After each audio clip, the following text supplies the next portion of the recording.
नमस्कार बच्चों, मैं हूं प्यारे मोहन सर और स्वागत है आपका आपके अपने educational YouTube channel the grammar Sangam पर, जहां अंग्रेजी, हिंदी और संस्कृत व्याकरण को बहुत ही आसान भाषा में सीखते हैं। यहाँ बच्चों, आज मैं इम्फेटिक सेंटेंस के विषय में बताने जा रहा हूँ। जोरदार वाक्य, इम्फेटिक सेंटेंस मीन्स जोरदार वाक्य के विषय में बताने जा रहा हूँ। यह ऐसे भी मैट्रिक बोर्ड, बिहार बोर्ड और अन्य जगहों पर, अन्य परीक्षाओं में यह पूछा जाता है परीक्षा के अंतर्गत इम्फेटिक, और ऐसे बोलने चालने में भी इसकी बहुत महत्ता है। तो बच्चों, यहाँ मैं बताने जा रहा हूँ कि इम्फेटिक होता क्या है। यह समझ ले, इंग्लिश ग्रामर में किसी बात पर विशेष जोर या दृढ़ता देने के लिए सेंटेंस में कुछ नियमतः बदलाव लाया जाता है। कुछ नियमतः बदलाव लाया जाता है तो उसे इम्फेटिक सेंटेंस कहते हैं। एग्जाम्पल में इसे देखें कि राम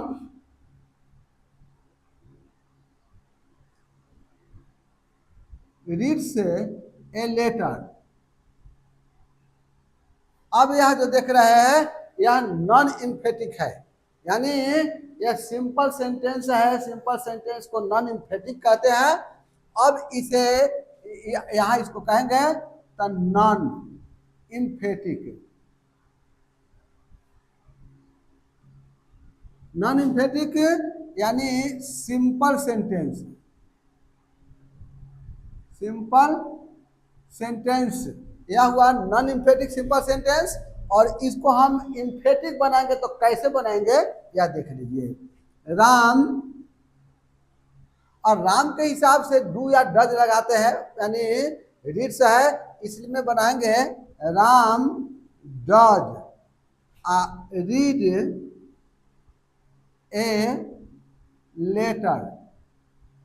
अब देखिए बच्चों, यहाँ Ram does read a letter, यह ही इम्फेटिक हुआ। ये सेंटेंस इम्फेटिक हो गया। यही सेंटेंस जो है सो इम्फेटिक हुआ। और इम्फेटिक कैसे हुआ तो यहाँ पर देख लीजिए, डज लगा दिया। इसका सिंपल अर्थ है कि Ram reads a letter, Ram एक पत्र पढ़ता है। और जब इसे जोर देना है तब आप इसमें लगा दीजिए Ram does read a letter.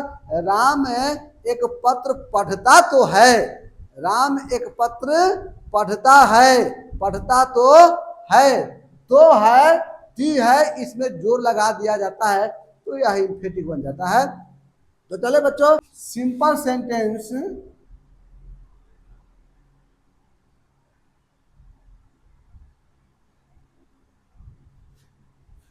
से इम्फेटिक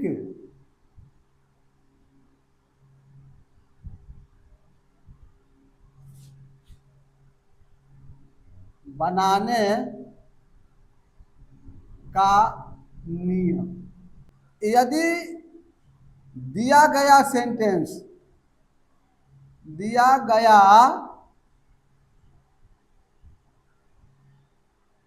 सेंटेंस प्रेजेंट टेंस, यानी सिंपल प्रेजेंट टेंस या प्रेजेंट इंडेफिनिट का हो, प्रेजेंट इन डिफिनिट टेंस का हो तो उस सेंटेंस में, उस सेंटेंस में,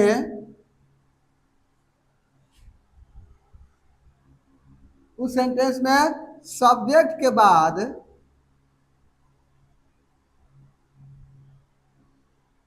सब्जेक्ट के बाद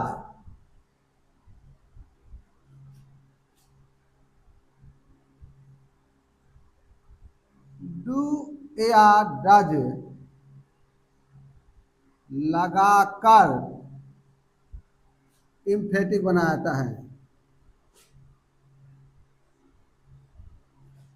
इम्फेटिक बनाया जाता है।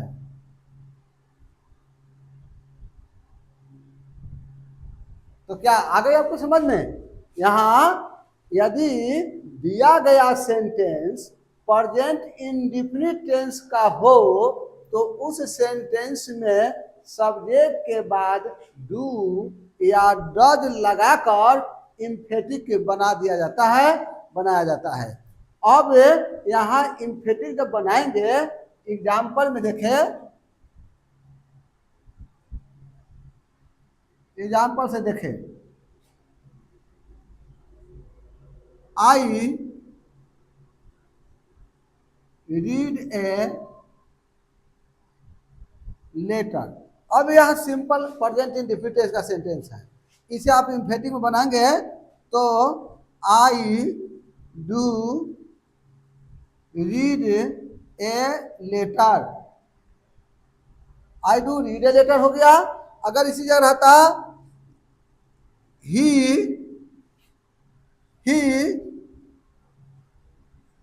Pledge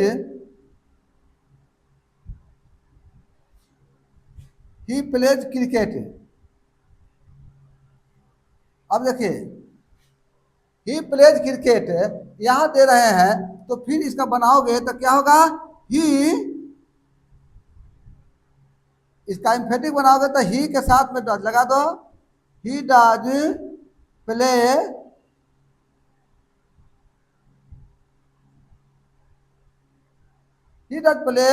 cricket. अब देख लो यह कैसे हुआ, डू लग गया, आई के साथ डू लग गया, यहां पर I do read a letter, emphatic हो गया। मैं पत्र पढ़ता तो हूं, यह बोलेगा मैं पत्र पढ़ता तो हूं, इसका सेंटेंस का अर्थ हुआ आई रीड ए लेटर, मैं पत्र पढ़ता हूं।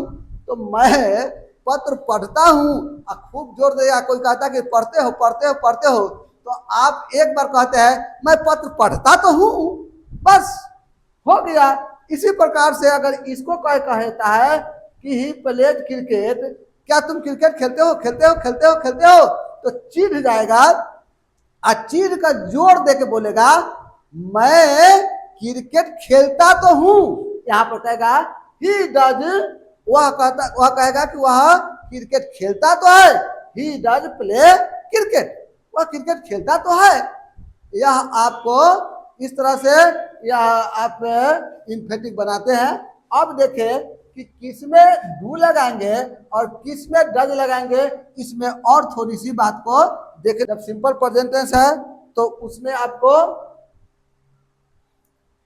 सब्जेक्ट लिखेंगे डू, डू किसके साथ लगता है, तो subject I we you they या किसी भी plural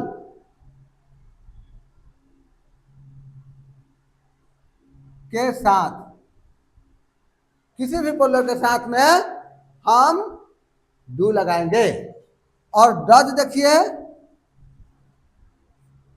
subject he see it या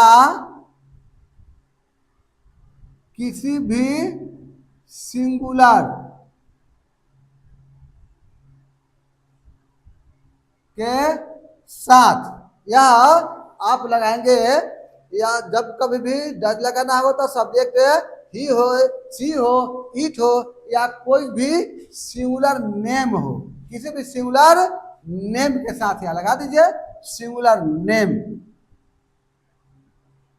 के साथ। इस तरह से आप इसको बना सकते हैं, किसी भी सिंगुलर नेम के साथ है हम डज लगा देंगे। अब चलिए यहाँ यह देखें फॉर्म कैसे, इसका फॉर्मूला कैसे हो सकता है, तो इसका पैटर्न देख लेंगे, आप पैटर्न बना सीखिएगा। पैटर्न बनेगा यहाँ सब्जेक्ट प्लस डू या does plus V1 plus object आप प्लस कॉम्प्लीमेंट भी दे सकते हैं ना, जो बच जाएगा उसको कॉम्प्लीमेंट दे सकते हैं। सब्जेक्ट के बाद डू या डज लगा देंगे, V1 लगा देंगे, ऑब्जेक्ट लगा देंगे, कॉम्प्लीमेंट लगा देंगे। एग्जाम्पल में इसे देख लीजिए।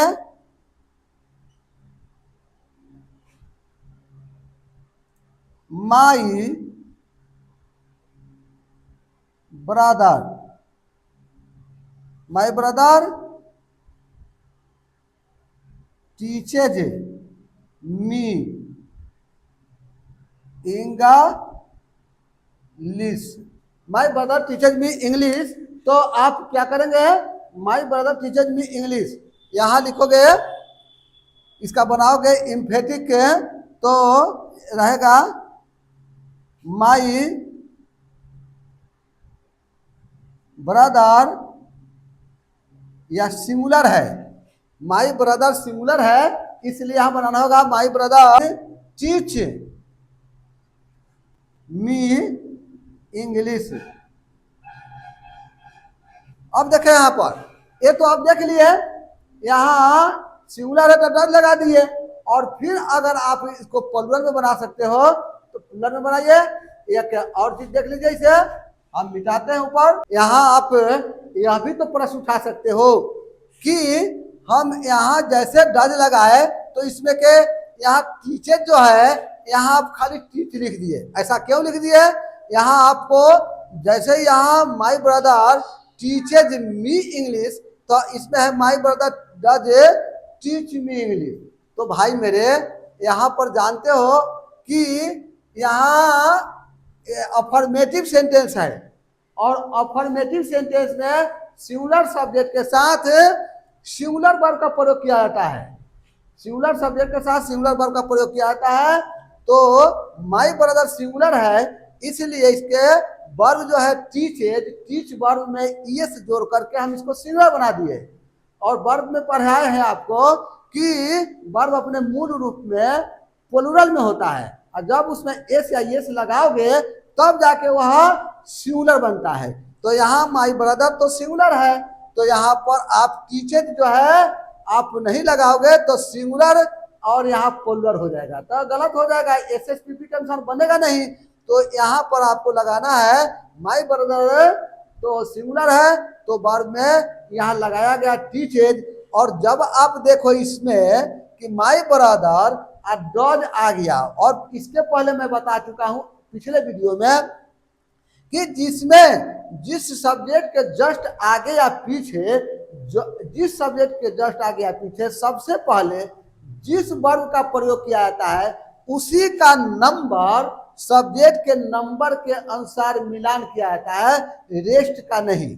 तो आप रेस्ट V1 में होता है, तो माई ब्रदर के हिसाब से डज तो आ गया, सबसे पहले डज आ गया, तो डज माई ब्रदर सिंगुलर, तो डज भी सिंगुलर ही होता है, तो डज सिंगुलर और my brother singular, singular singular मिल गया, एसएस मिल गया।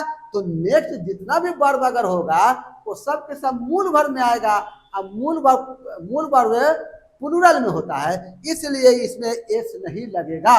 ये तो समझ में आ गया होगा निश्चित से। अब आप यहाँ पर देखें, इसके अब इसको जरूरत नहीं है बताने का कि डू और डज, जिसमें डू लगता है उसमें से आपको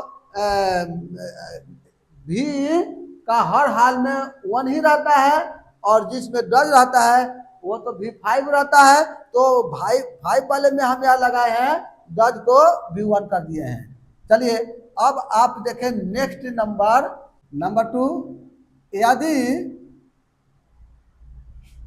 मूल सेंटेंस या नॉन इम्फेटिक, मूल सेंटेंस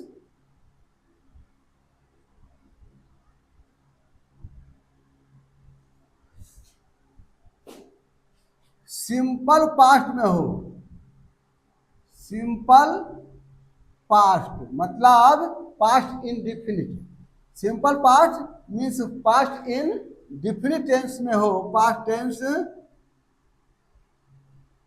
में हो,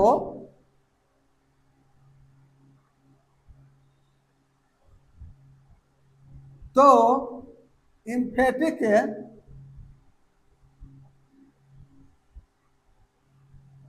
बनाने के लिए हम कैसे करेंगे, डीड लगाकर बनाते हैं। सब्जेक्ट के बाद हो तो एम्फेटिक में,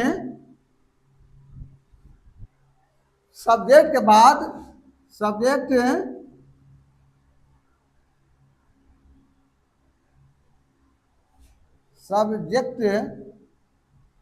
के बाद डीड लगा देते हैं।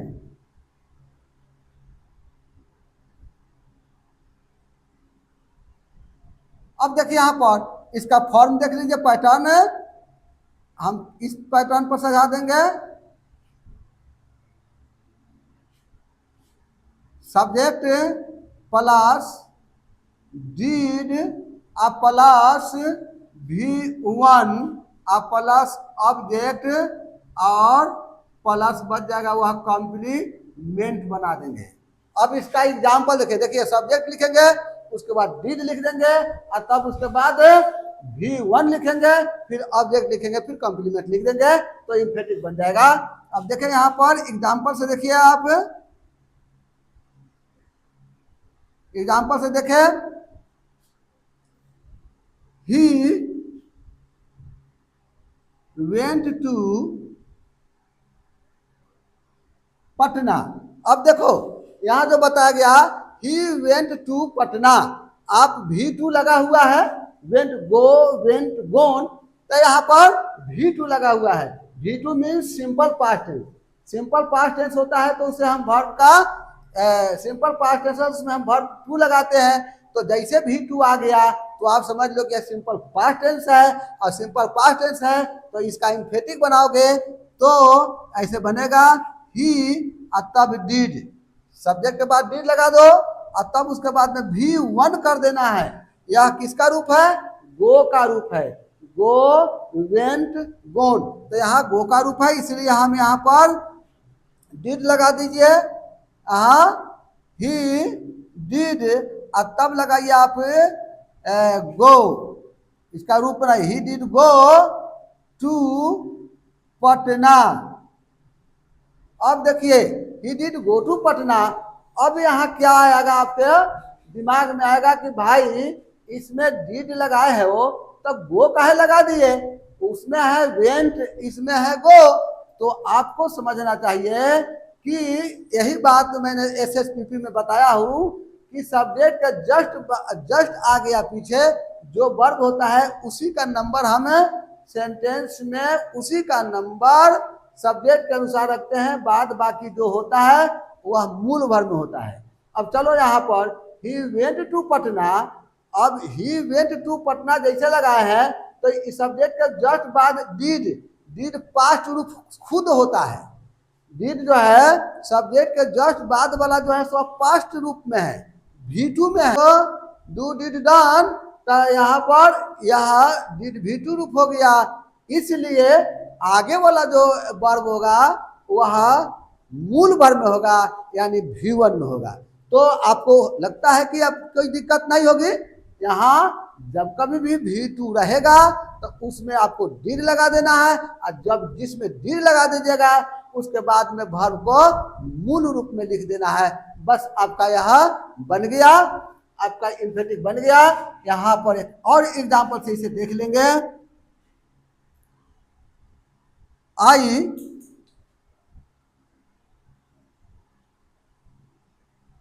wrote a letter, I wrote a letter. अब देखिए यहाँ पर रोट है तो यहाँ रोट क्या है, राइट का पास्ट रूप है, राइट का पास्ट यानी V2 है, तो V2 रहने के बाद आपको बताया गया है कि डिड लगा देंगे सब्जेक्ट के बाद, तो इसको बना दीजिए ना। यहाँ पर आप इसके बनाइए, आई डिड, इसको V2 को V1 बना दीजिए, write wrote written, write I did write a letter.